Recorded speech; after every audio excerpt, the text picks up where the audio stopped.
ลูกอยากยังก่อน พูดฮะ ลูกอยากกินยัง กับข้าวหมูลังลอง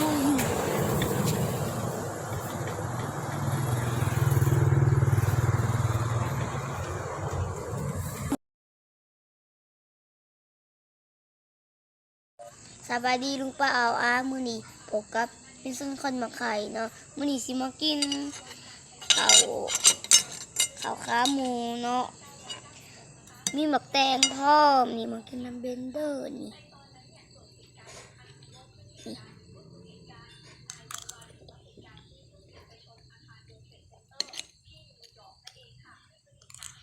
อืม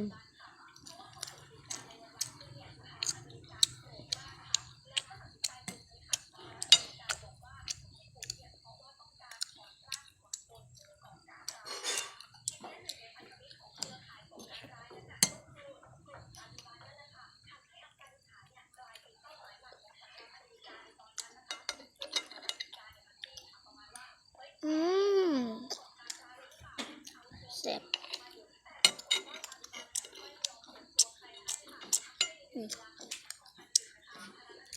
เอาข้าวหมูมากิน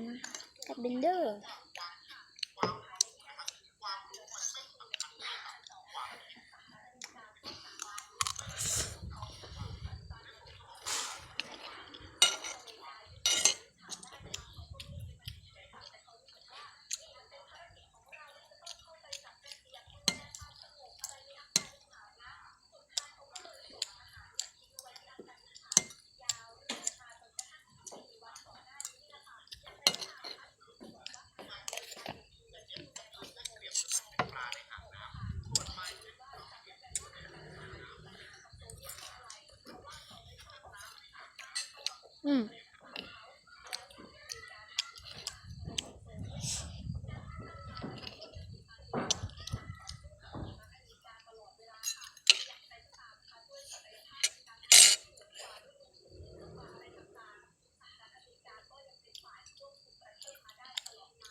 แซ่บแซ่บ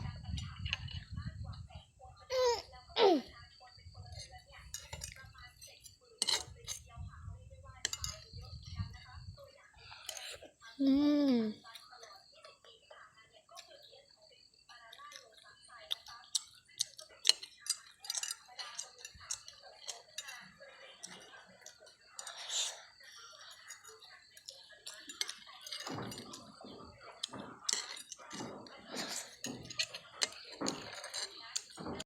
บายบายพบกันใหม่คลิปหน้าฝากกดไลค์กดแชร์กดติดตามให้เด้อ